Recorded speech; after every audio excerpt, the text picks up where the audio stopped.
हम लोग उम्मीद करते थे कि भारत का जो चौथा खंभा जो मीडिया है वो कम से कम इन मुद्दों पे चर्चा करे, लेकिन दुर्भाग्य है कि सब हाईजैक हो रखा है। 17 महीने की सरकार है, लेकिन हमको गर्व है कि हमने वो काम करके दिखाया जो देश के किसी सरकार ने नहीं किया। कि जाति आधारित गणना के बाद भी बजट उसके रूप में क्यों नहीं बनता? क्या हमारे मुख्यमंत्री जी पूरे दान में फेंक दिए वो रिपोर्ट? क्या है आपके लिए? किसके लिए है वो? भूमिहीन के लिए क्या कर रहे हैं आप? गरीबी को मिटाने के लिए क्या कर रहे हैं आप? कौन सी ऐसी योजना है जिससे किसानों का भला हो, मजदूरों का भला हो? मेरा अर्थ यह है कहने का कि उन लोगों को आर्थिक न्याय कब मिलेगी? आप सब लोगों ने, आयोजकों ने निमंत्रण दिया, बुलाया मुख्य अतिथि के तौर पर। इसके लिए आयोजकों को, आप सब लोगों को दिल से धन्यवाद देना चाहते हैं।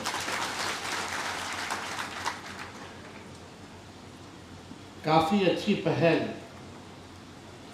और काफ़ी अच्छी शुरुआत जो है हो रहा है। हम लोग उम्मीद करते थे कि भारत का जो चौथा खंभा जो मीडिया है वो कम से कम इन मुद्दों पे चर्चा करे, लेकिन दुर्भाग्य है कि सब हाईजैक हो रखा है। अब जिम्मेवारी हम ही लोग पर है। आप जो पढ़े लिखे लोग हैं, शोषित वर्ग, समाज, back bencher of the society, अंतिम पैदान पे खड़ा जो समाज है, आज जो लोग यहाँ उपस्थित थे, हमको सूचित किया गया कि भाई सब पढ़े लिखे ग्रेजुएट, सब लोग, प्रोफेसर से लेके सब लोग यहाँ उपस्थित रहेंगे। तो आज हमको लगता है कि आपकी जो लड़ाई है वो आपको ही लड़ना पड़ेगा, कोई और बाहर से आके लड़ने वाला नहीं है। और अब अपने कंधों पर ही हम लोगों को ये जिम्मेदारी लेने की ज़रूरत है। सामाजिक न्याय, संविधान, आरक्षण, जातीय जनगणना जैसे महत्वपूर्ण मुद्दे हैं, और खास तौर पे बिहार राज्य, जिस राज्य के हम और आप लोग हैं, देश का सबसे गरीब राज्य, और इस गरीब राज्य में सबसे गरीब कौन है? आदिवासी, दलित भाई, अति पिछड़े, ये सब लोग जानते थे। लेकिन जब जाति आधारित गणना हुई, जाति जनगणना हम लोगों ने नहीं कराया, और ना राज्य सरकार करा सकती है क्योंकि संविधान में नहीं है। इसलिए हम लोगों ने जातीय आधारित गणना सर्वे कराया। जातीय जनगणना कराने का अधिकार केवल भारत सरकार को है। जातीय विद्वेष पैदा कर रहा है। आज उन्होंने कैबिनेट में मीटिंग में निर्णय लिया कुछ दिन पहले कि भारत सरकार जातीय जनगणना कराएगी। प्रधानमंत्री जी को बताना चाहिए कि क्या अब आप जात में जात को लड़ा रहे हो, विद्वेष पैदा कर रहे हो? इससे नुकसान किसी को नहीं है, बल्कि फायदा है। साइंटिफिक डेटा होना तो सबसे ज्यादा महत्वपूर्ण है। रियलिटी पता चलता है, सच्चाई पता चलती है। अगर नाला साफ करने वाला है तो कौन जाति का है, ठेला धोने वाला है तो कौन जाति का है, भूमिहीन है तो कौन जाति का है, एक कमरे में परिवार अगर रहता है तो वो कौन जाति के लोग हैं, ये तो पता चलना चाहिए। जब तक आपको ये जानकारी नहीं होगी, सरकार कितनों अरबों खरबों का बजट बनाता चला जाए, अनाउंस करता रहे, लेकिन उस बजट को और योजनाओं को हम उन लोगों तक नहीं पहुंचाएंगे जिसको समाज में सबसे अधिक जरूरत है, तो ये हमारा बजट का क्या मतलब है? तो देखिए,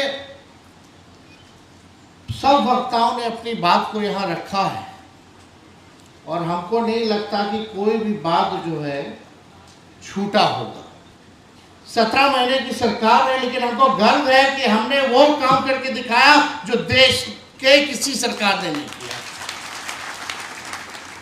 मात्र 17 महीने में हम लोगों ने जाति आधारित गणना कराया, आरक्षण की सीमा 65%, पिछड़े अति पिछड़े, दलित, आदिवासी भाइयों का हम लोगों ने बढ़ाया। 5 लाख नौकरी भी अगर देने की बात आई तो हम लोगों ने एक साथ 5 लाख लोगों को भी नौकरी हम लोगों ने दिया।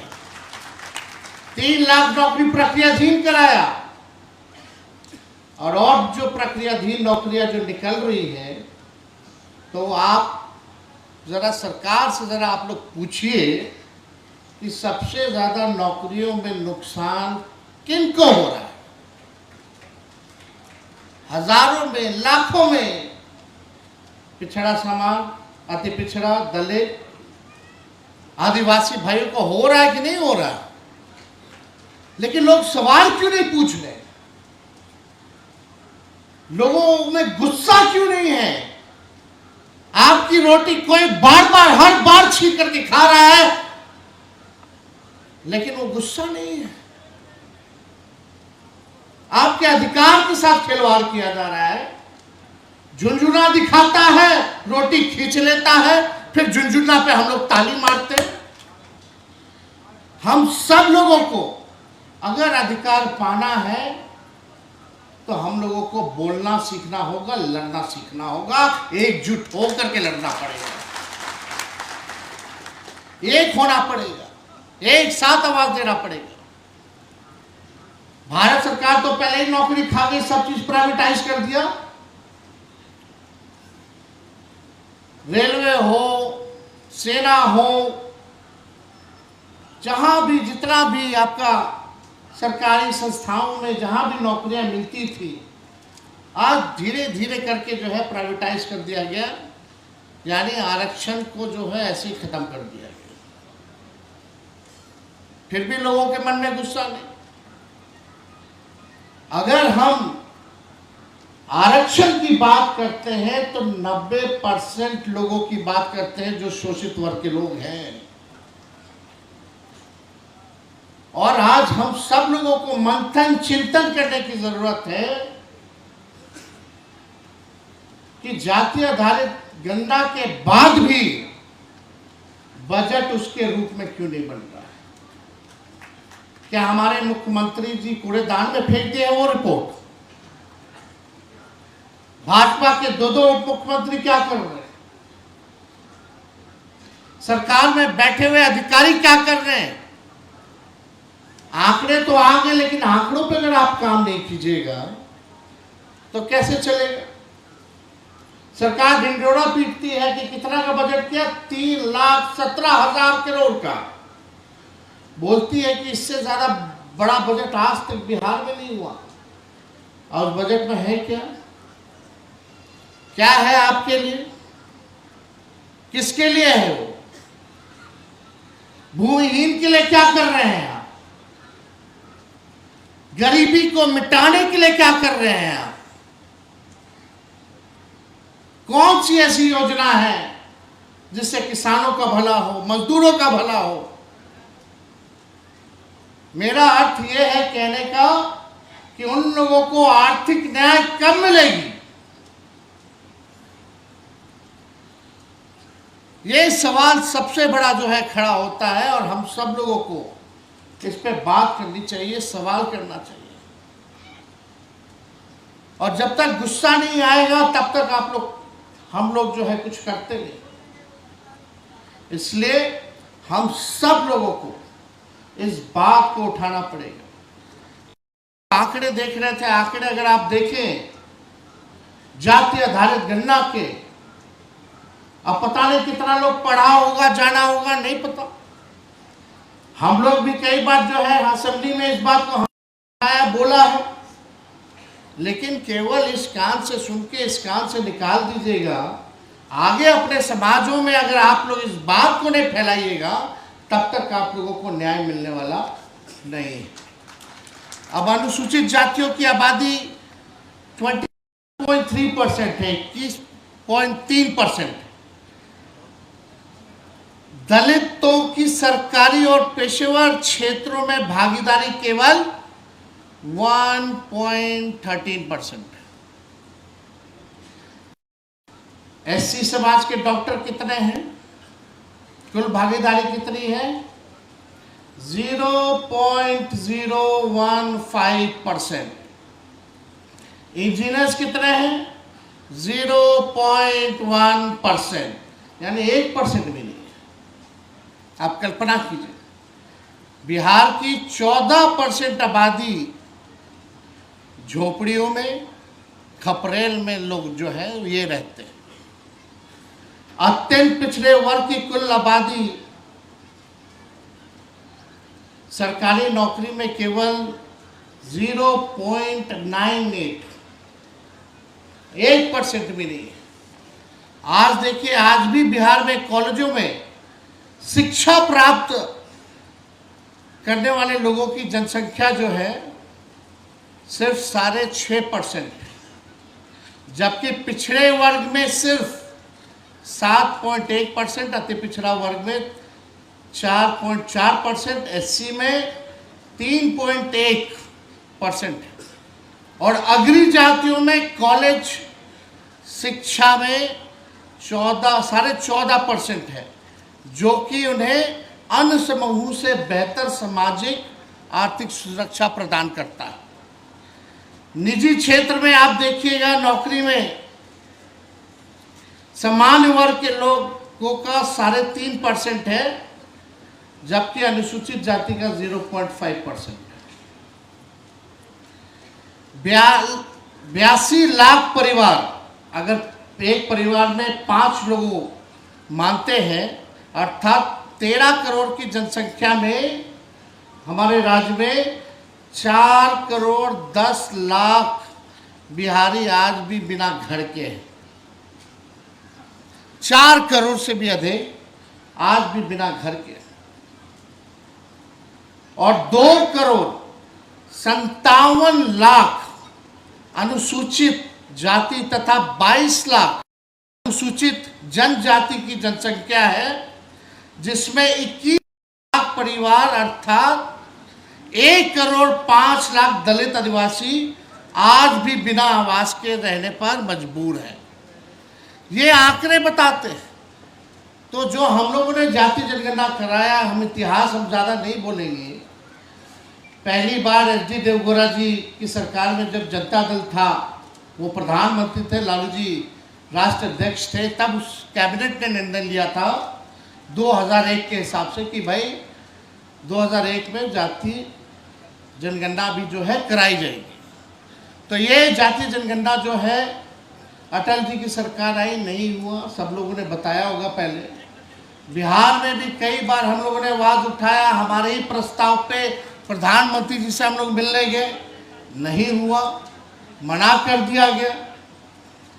लेकिन हम लोगों ने ये दूसरा प्रस्ताव था कि अपने बलबूते पे बिहार सरकार जो है करेगी, और हम लोग सरकार में आए और हम लोगों ने इस काम को भी जो है किया। तो आप सब लोगों से यही निवेदन है, आयोजकों से भी निवेदन है कि इस काम को जो है आप जिलों में भी ले जाएं, ऐसी चर्चा, ऐसी बैठक आप कराएं, और हो सके तो प्रखंडों में भी जो है इस काम को कराने की आवश्यकता है। जब तक हम लोगों को ये बात नहीं बताएंगे, क्योंकि मीडिया ये बताने वाला नहीं है, और सब लोगों को एक होकर के इस पे जो है काम करने की ज़रूरत है। हम इतना निश्चित रूप से हम कहेंगे कि अगर हमारी सरकार बनेगी तो जाति आधारित गणना के हिसाब से हम बजट बनाने का काम करेंगे, ताकि इसका फायदा सबको, गरीबी, बेरोजगारी, महंगाई, पलायन जैसे मुद्दों पर जो है हम लोग इस बार काम करेंगे, लेकिन इसके लिए आप सब लोगों का सहयोग और आप सब लोगों का आशीर्वाद की जरूरत है। पनोरमा ग्रुप, जो सोचता है वो करता है, आपके अपने सपनों का आशियाना। ये लो मुंह मीठा करो, आज मैंने अपना जॉब छोड़ दिया, अब हम पूर्णिया वापस जाएंगे। जॉब छोड़ दिया है? मतलब ये घर कैसे चलेगा? हम करेंगे क्या? और माँ बाबूजी क्या बोलेंगे? इसलिए मैं एक और मिठाई का डब्बा लाया, अपने बिजनेस के लिए लोन अप्रूव हो गया। अरे लोन अप्रूव हो गया वो तो ठीक है, लेकिन पूर्णिया में हम रहेंगे कहाँ? अपना घर भी तो नहीं है वहां। इसलिए तो एक और मिठाई का डब्बा अलग से लाया हूं। हमने पूर्णिया में घर ले लिया है, पूर्णिया के ई होम्स पैनोरमा में। पूर्णिया में पैनोरमा ग्रुप लेकर आए हैं ई होम्स पैनोरमा, बड़ा घर, आलीशान जिंदगी और अत्याधुनिक सुविधाओं के संग। अरे अरे, अब क्यों मुंह मीठा करवा रही हो? क्योंकि हम घर वापसी जो कर रहे हैं। घर वापसी की खुशी पूर्णिया में ई होम्स पैनोरमा के संग। ई homes panorama, luxurious lifestyle redefined.